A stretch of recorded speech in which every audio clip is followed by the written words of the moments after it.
উপস্থিত হযরত শাহজালাল লতিফিয়া হাফিজিয়া সুন্নিয়া দাখিল মাদ্রাসা কর্তৃক আয়োজিত আজকের এই বাৎসরিক সুন্নি মহাসম্মেলনের সম্মানিত সভাপতি, মঞ্চে উপস্থিত উলামা হযরত, অত্র প্রতিষ্ঠানের আসাতিজায়ে কেরাম, প্রিয় শিক্ষার্থী ভাই বোনেরা, আল্লাহ তাবারাক ওয়া তাআলার দরবারে লাখ কোটি শুকরিয়া জ্ঞাপন করছি যে মহান রব্বুল আলামিন অত্যন্ত একটি নাজুক পরিস্থিতিতে এরকম একটি মাহফিলের আয়োজন করে এখানে আলোচনা নিয়ে বসার এবং শোনার তৌফিক আমাদেরকে দান করেছেন। আমরা সকলে হৃদয়ের গভীর থেকে কালিমাতে শুকর পাঠ করি আলহামদুলিল্লাহ।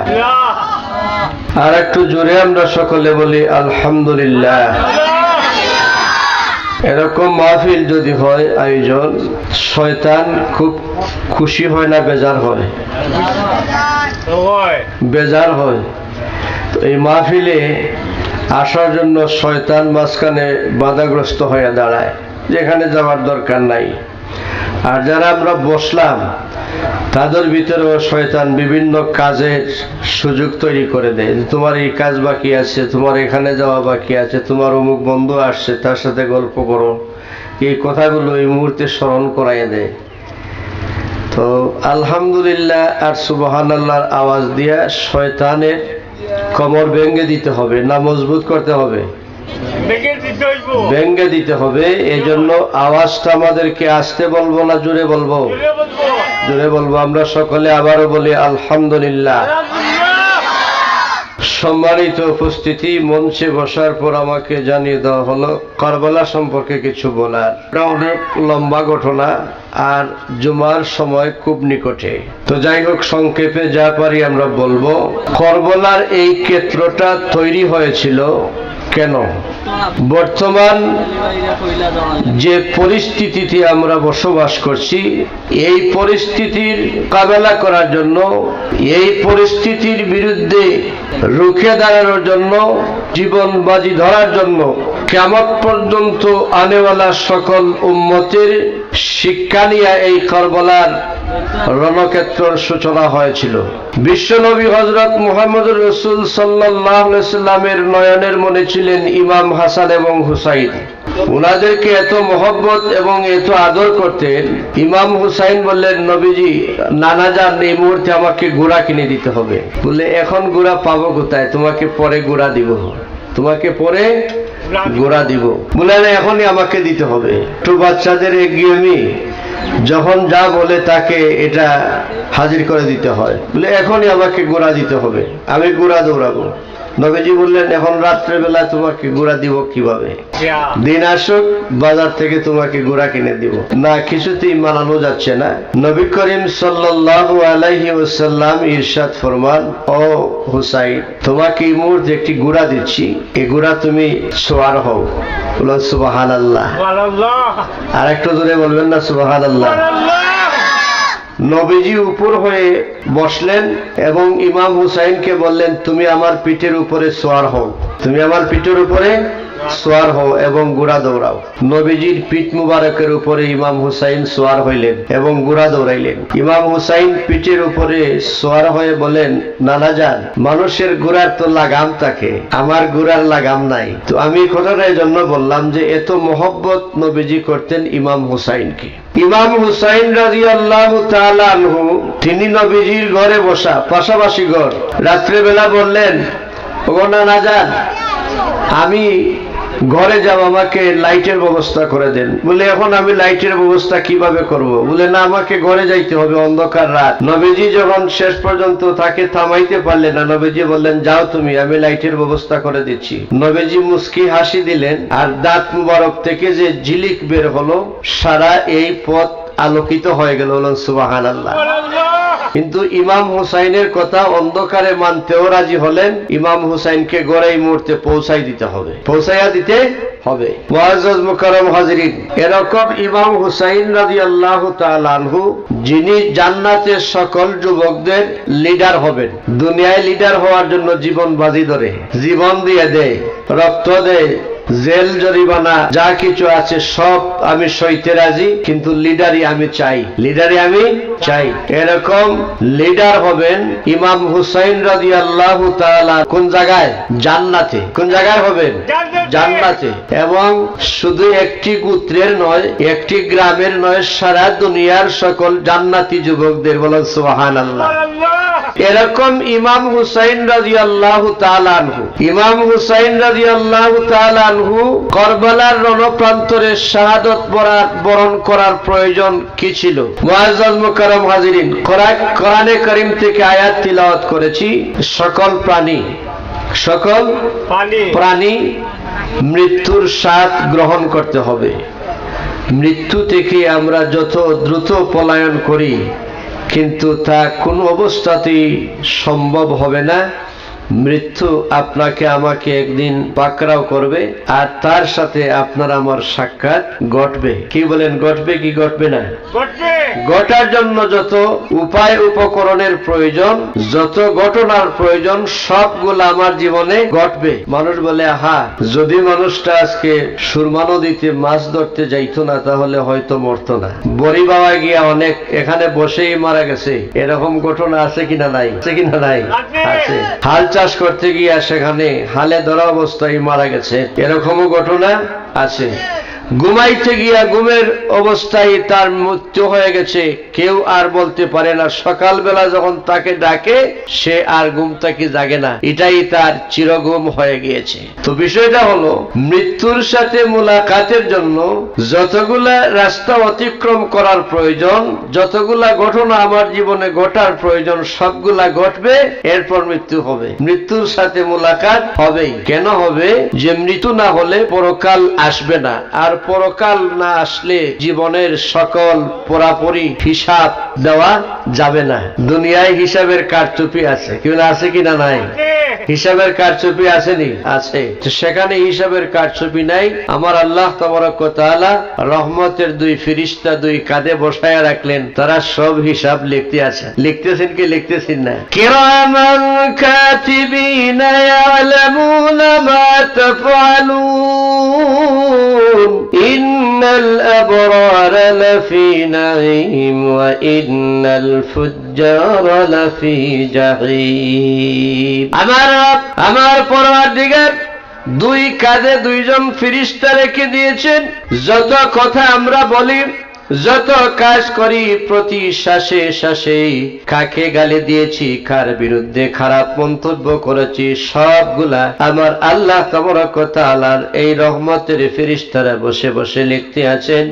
একটি সরিষার দানা পরিমাণ হিসাবও সেখানে ছাড়া হয় নাই। নেক আমলও লেখেন, ভালো কথা লেখেন, মন্দ কথাও লেখেন, খারাপ আমলও লেখেন, সবগুলা লিখতে আছেন। ওগুলার পরিপূর্ণ হিসাব দেওয়ার জন্য একটা ময়দানের দরকার। সেই ময়দানটা হলো হাসরের ময়দান। আর সেই ময়দানে উপস্থিত হওয়ার জন্য মৃত্যু নামের যে বস্তু, তার সাথে সকলের সাক্ষাতের প্রয়োজন, সাক্ষাতের প্রয়োজন। মুআজ্জাজ মুকাররম হাজিরিন, হযরত ইমাম হুসাইন রাদিয়াল্লাহু তাআলা আনহু সেই মৃত্যুর সাথে সাক্ষাতের জন্য কারবালার রণপ্রান্তরে উপস্থিত হবেন। কিন্তু মাঝখানে কিছু ঘটনা। হযরত মুআবিয়া রাদিয়াল্লাহু তাআলা আনহু ইরাকের গভর্নর ছিলেন, ওনার পরে দায়িত্ব গ্রহণ করবেন মুআবিয়ার সন্তান ইয়াজিদ। কিন্তু ইয়াজিদ সেই মুহূর্তে দায়িত্ব গ্রহণের উপযুক্ত নয়।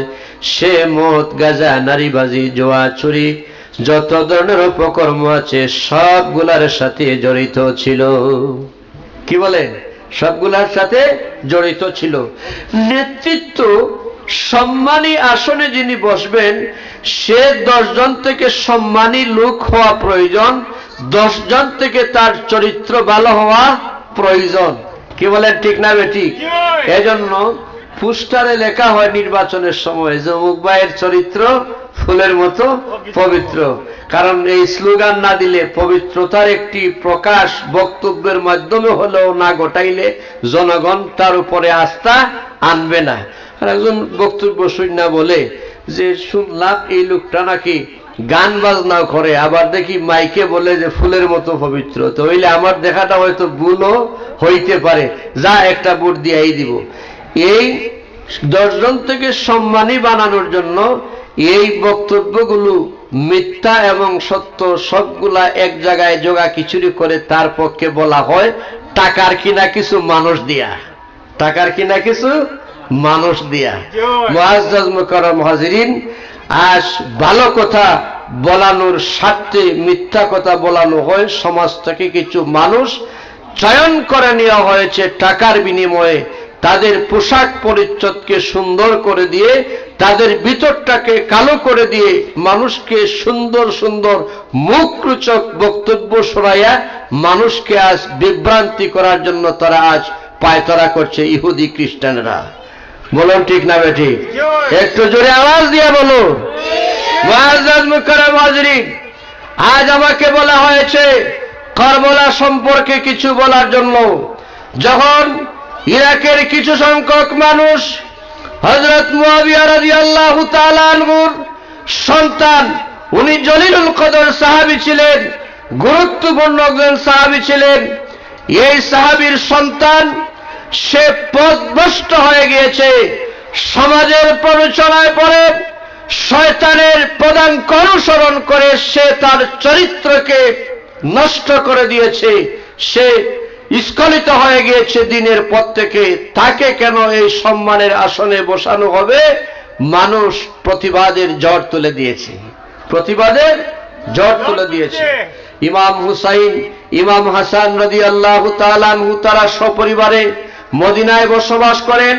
ওনার কাছে খবর দেওয়া হলো যে ইমাম হুসাইন আপনি নবী পরিবারের সন্তান, নবীর বংশধর, নবীর উত্তরসূরি, আপনি জমিনে থাকা অবস্থায় বাতিল একজন মানুষকে, চরিত্রহীন একজন মানুষকে আমরা গভর্নরের দায়িত্ব দিব, সেটা হতে পারে না। আপনি আসুন, আমরা আপনার হাত ধরে বায়াত গ্রহণ করব এবং ইরাকের গভর্নরের দায়িত্ব আমরা আপনার হাতে দিব। আমরা কোনো অবস্থাতেই এজিদের হাতে আমরা বায়াত গ্রহণ করব না।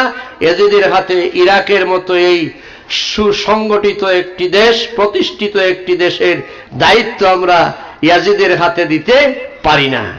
মুআজ্জাজ মুকাররম হাজিরিন, ইমাম হুসাইন আজ দুনিয়ায় নাই। শুধু তার ইতিহাস গাইলে চলবে না, উনি যে ভূমিকা রেখেছিলেন সেই ভূমিকা ইমাম হুসাইনের সকল উত্তরসূরিকে নিতে হবে। প্রস্তুত কে কে আছে?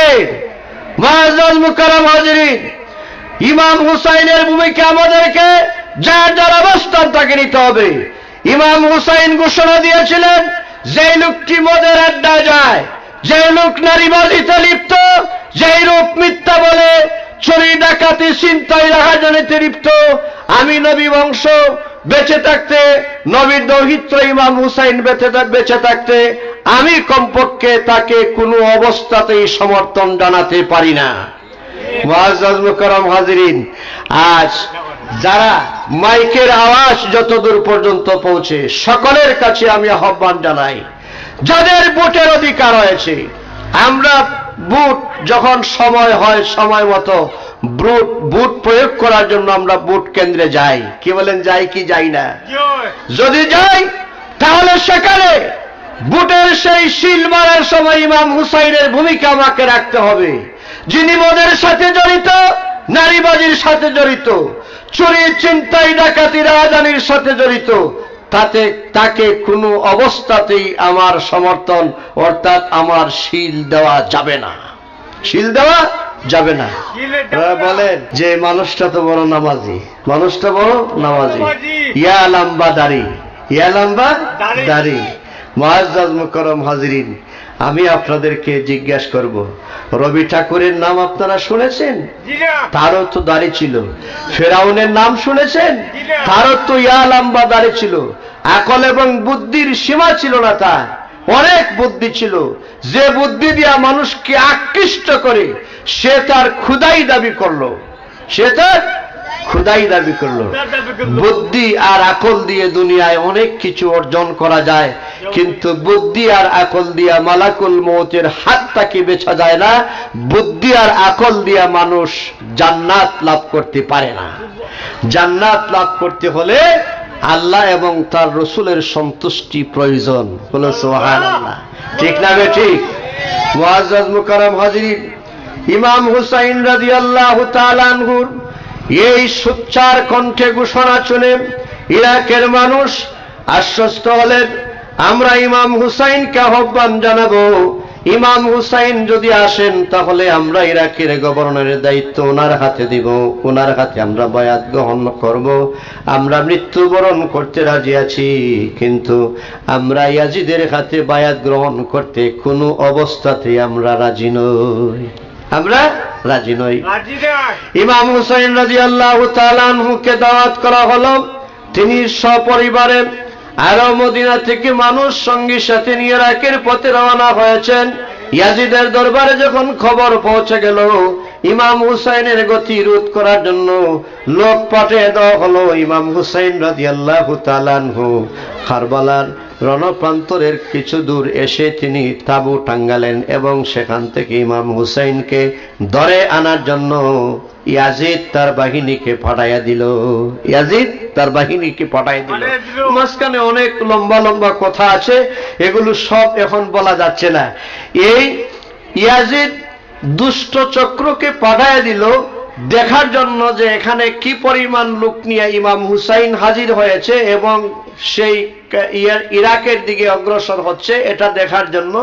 আর তারা সেখানে গিয়ে ইমাম হুসাইনের কাফেলার সাথে তারা দাঙ্গায় লিপ্ত হয়ে গেল। কি হলো? দাঙ্গায় লিপ্ত হয়ে গেল, এমন একটি দাঙ্গা। আর এর আগে হযরত ইমাম হুসাইন রাদিয়াল্লাহু তাআলা আনহু সপরিবারে এবং তার সাথে বিশাল একটি কাফেলা নিয়ে ইরাকের অভিমুখে যাত্রা শুরু করেছেন। এই কথা শুনে ইয়াজিদের পক্ষ থেকে জানিয়ে দেওয়া হলো যে ইরাকের সীমানায় পৌঁছার পরে এই ইমাম হুসাইনের সঙ্গী সাথী যারা আছে তাদের সকলের জন্য রাস্তাঘাট বন্ধ করে দেওয়া হোক, বাজার বন্ধ করে দেওয়া হোক, পানির ব্যবস্থা যা কিছু আছে নাগরিক সুযোগ সুবিধা সবগুলা থেকে বঞ্চিত করা হোক। পানি বন্ধ করে দেওয়া হলো, রাস্তা বন্ধ করে দেওয়া হলো। এখানে তিনি অবস্থান করলেন, এখানে তিনি অবস্থান করলেন। ঠিক হুবহু ঘটনা হযরত শাহজালাল মুজাররদ ইয়ামুনি রহমতুল্লাহি আলাই, যার নামটি ব্যবহার করা হয়েছে এই মাদ্রাসার সূচনা লগ্নে, যে হযরত শাহজালাল মুজাররদ ইয়ামুনি রহমতুল্লাহ আলাই যখন 360 জন সঙ্গী সাথী নিয়ে সিলেটের উদ্দেশ্যে রওনা হলেন এবং সিলেটের খুব কাছাকাছি এসে পৌঁছে গেলেন, তখন রাস্তাঘাট বন্ধ, নদীর পারাপারের ব্যবস্থা সব বন্ধ করে দেওয়া হলো। কি বলেন? বন্ধ করে দেওয়া হলো কি হলো না? জানা আছে ইতিহাস সবার। এই ঠিক এমনি ভাবে এই ঘটনাটা হযরত ইমাম হুসাইন রাদিয়াল্লাহু তাআলা আনহুর সাথে সেখানে তারা দাঙ্গায় লিপ্ত হয়ে গেল এবং ইমাম হুসাইন রাদিয়াল্লাহু তাআলা আনহুকে কোনো ঘোষণা ছাড়া অতর্কিত হামলা তারা চতুর্দিকে তারা হামলা শুরু করে দিল।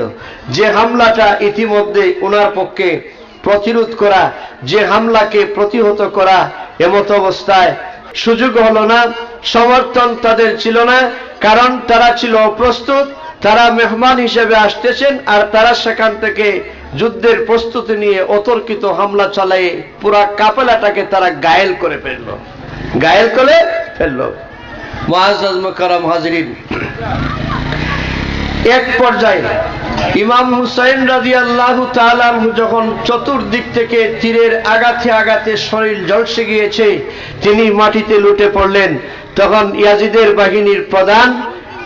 বাহিনীর প্রধান এই সীমার গিয়ে নবী দৌহিত্র ইমাম হুসাইন রাদিয়াল্লাহু তাআলা আনহুর মাথা মুবারকটা কেটে ইয়াজিদের সামনে এনে হাজির করলো, সামনে এনে হাজির করলো।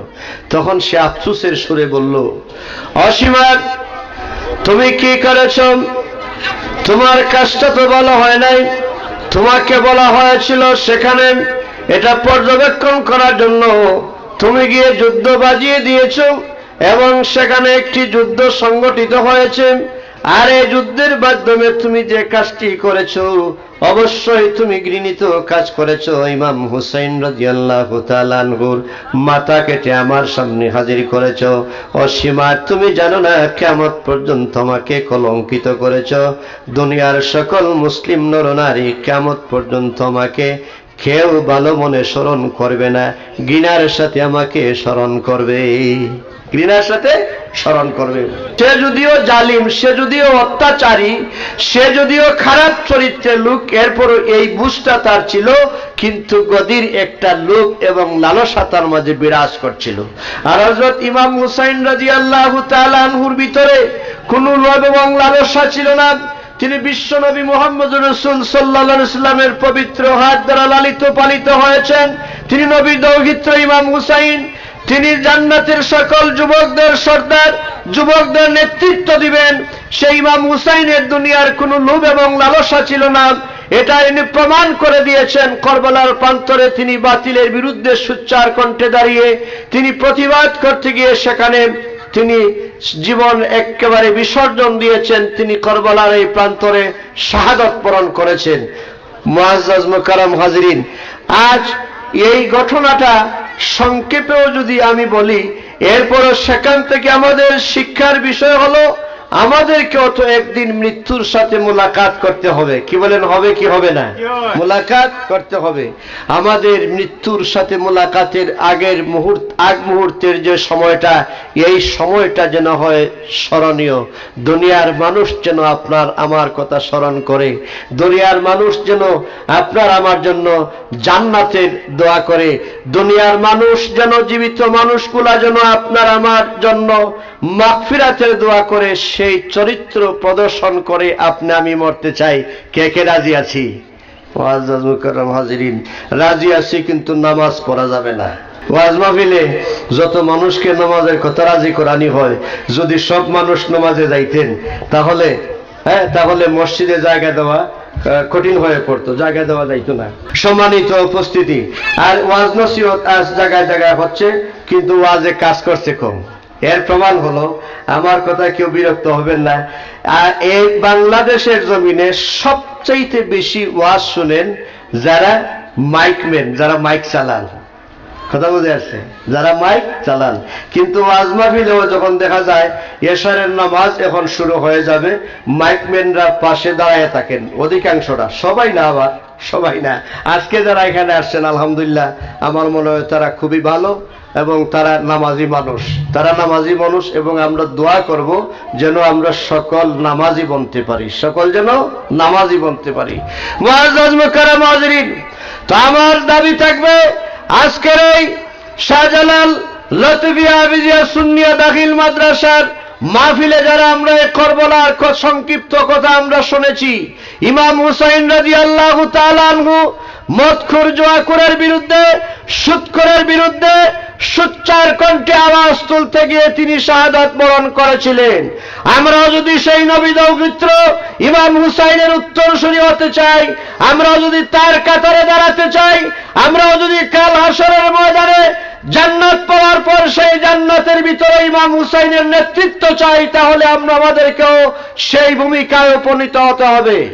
সম্মানিত উপস্থিতি, সেই ভূমিকায় উপনীত হওয়া যাবে না নামাজ ছেড়ে দিয়ে, সেই ভূমিকায় উপনীত হওয়া যাবে না সুদের সাথে জড়িত থেকে, সেই ভূমিকায় উপনীত হওয়া যাবে না মিথ্যার সাথে জড়িত থেকে, সেই ভূমিকায় উপনীত হওয়া যাবে না নবীজির সুন্নত থেকে দূরে থাকে। সুন্নতের পাবন্দি আমাদের সকলকে অবশ্যই করতে হবে। কি বলেন, রাজি আছি? রাজি আছি, আলহামদুলিল্লাহ। আল্লাহ তাবারক ওয়া তাআলা আমাদের সকলকে তৌফিক দান করুন যে কথাগুলো আমরা বললাম এবং শুনলাম এর উপরে যেন আমরা আমল করতে পারি। আমরা সকলে বলি আমিন, আরো জোরে সরে বলি আমিন। আল্লাহ তাবারক ওয়া তাআলা যদি বাঁচায় রাখেন আর পরবর্তীতে আবারও দেখা হয় ইনশাআল্লাহ আলোচনা করব। সময় সংক্ষেপ, জুমা অনেক নিকটে, খুবই নিকটে। এজন্য আমার আগে আরেক হুজুরও আছেন, উনিও কিছু কথা রাখবেন।